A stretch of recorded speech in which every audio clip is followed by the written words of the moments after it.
मेरे बच्चे, कोई व्यक्ति है तुम्हारे जीवन में जिसके बारे में ना चाहते हुए भी बार बार ख्याल आते हैं तुम्हारे दिमाग में।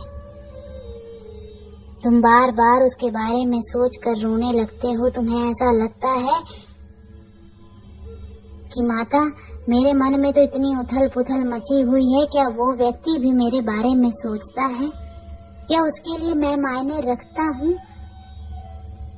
क्या मेरी भावनाओं की उसे थोड़ी भी कदर है?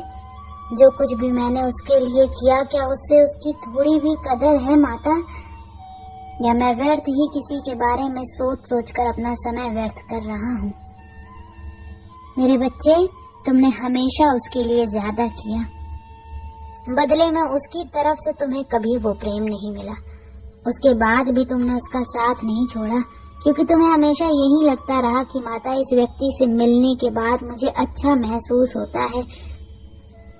मैं इस व्यक्ति से अपनी दिल की सारी बातें खुलकर कर पाता हूँ। वो बातें जो मैं कभी किसी से नहीं कह पाया, किसी से नहीं बता पाया, मुझे ऐसा लगता है कि ये व्यक्ति मेरी बातों को समझता है। तुमने अपनी भावनाओं को हमेशा खुलकर व्यक्त किया। तुम्हें जब जो महसूस हुआ तुमने सब कुछ बताया उसे। तुम्हें जब उसकी बातें बुरी लगी, अच्छी लगी, तुमने सब कुछ बोला उससे, पर उसने तुम्हें कभी खुलकर अपनी भावनाएं नहीं बताई। उसे कैसा महसूस होता है? क्या वो तुमसे प्रेम करता है, तुमसे नफरत करता है? इतने वर्षों के बाद भी ये बात तुम्हें आज तक नहीं पता है। उसने हमेशा तुम्हें असमंजस में रखा, न कभी खुलकर अपने व्यक्तित्व को दर्शाया, न अपनी भावनाओं को दर्शाया। हमेशा तुम एक बीच मझधार में फंसे रहे मेरे बच्चे, और उसी बीच मझधार में छोड़कर चला गया वो तुम्हें। अब तुम्हें यही लगता है कि माता, उसने इतना बुरा किया मेरे साथ, उसके बाद भी बार बार उसके ख्याल क्यों आते हैं मुझे? क्यों नहीं आप उन यादों को मिटा देते हो मेरे दिमाग से, मेरे जीवन से? अगर वो व्यक्ति मुझसे प्रेम ही नहीं करता तो मेरे रोने का क्या फायदा? क्यों सिर्फ मैं ही रोऊं, मैं ही तड़पूं, जब सामने वाले को कोई फर्क ही नहीं पड़ता? उसकी बातें, उसकी यादें इसीलिए तुम्हें इतनी तकलीफ दे रही हैं मेरे बच्चे, क्योंकि तुमने उससे प्रेम भी बहुत ज्यादा किया था। अब वो तो चाहे तुम्हारे जीवन से बहुत दूर चला जाए, चाहे तुम अपने जीवन में खुश रहना सीख जाओ, पर वो ऐसा छाप छोड़ गया है तुम्हारे जीवन पर जो कभी नहीं मिटेगा।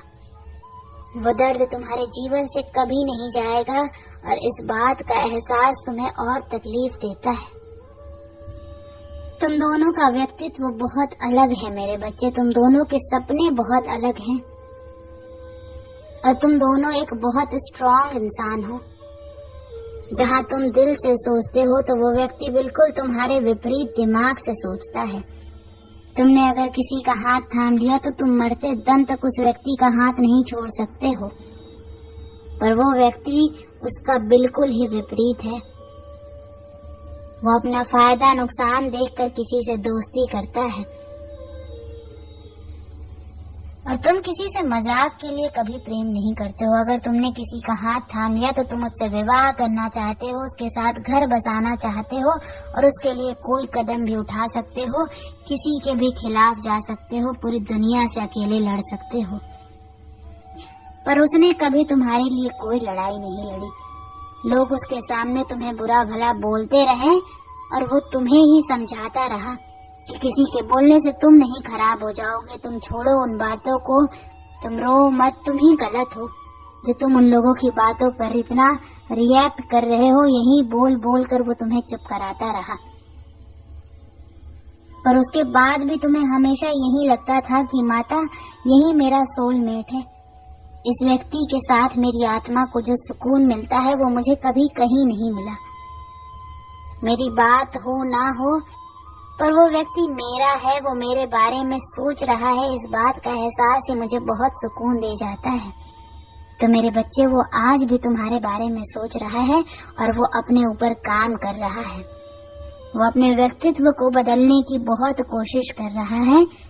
बहुत सारी बातें हैं जिन बातों का एहसास अब उसे हो रहा है। वो इसीलिए तुमसे बात नहीं कर रहा है और तुमसे दूर है, क्योंकि उसकी लड़ाई अब तुमसे नहीं, वो खुद से एक जंग लड़ रहा है।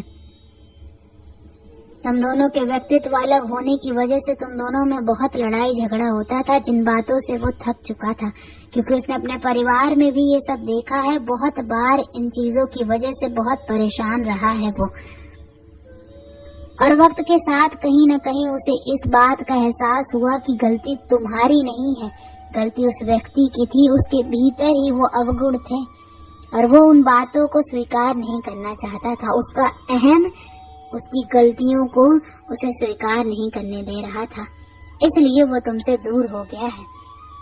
तुम दोनों एक अलग अलग रास्ते पर चल रहे हो और वो बस इसी इंतजार में आगे बढ़ रहा है, मेहनत कर रहा है, काम कर रहा है कि एक दिन तुम दोनों के रास्ते मिलेंगे।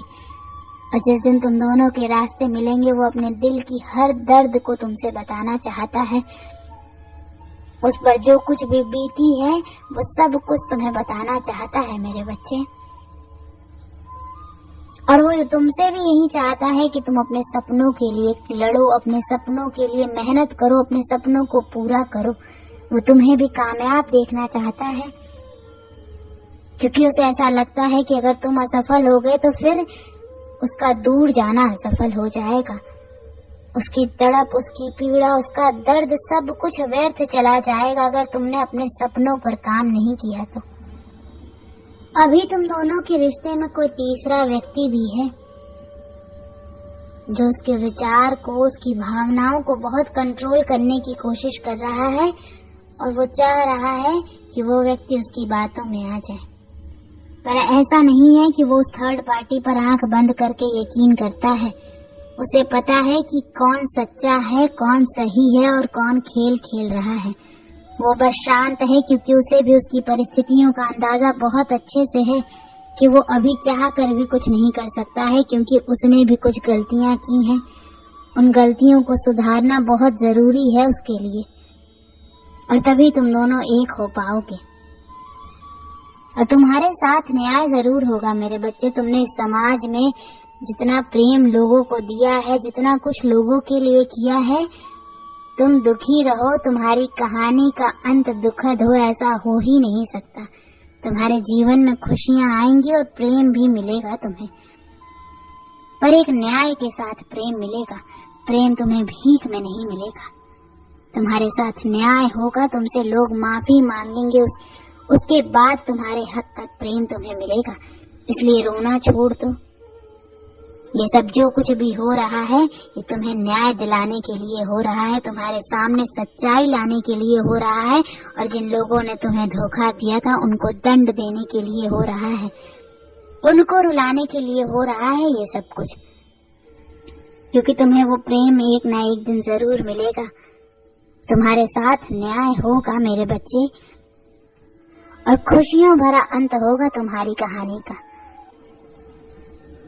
बस अपनी माता पर यकीन रखो। अन्याय नहीं होने दे सकती मैं तुम्हारे साथ, और अपने आप को कम आंकना छोड़ दो। लोगों के सामने लोगों के लिए रोना छोड़ दो, क्योंकि किसी में इतनी क्षमता नहीं है कि वो तुम्हें प्रेम दे सके। मेरे बच्चे को कभी किसी के भीख में दिए हुए प्रेम की जरूरत नहीं पड़ेगी मेरे बच्चे। वो लोग तुमसे भीख मांगेंगे एक दिन कि तुम उन्हें क्षमा कर दो, उनको वो प्रेम लौटा दो जो तुम एक वक्त पर उनसे किया करते थे। तो इसलिए अपने आंसू पोंछ लो और तैयार हो जाओ, अपने सपनों को पूरा करो। तुम्हें वो प्रेम, मान सम्मान सब कुछ मिलेगा। ओम नमः शिवाय।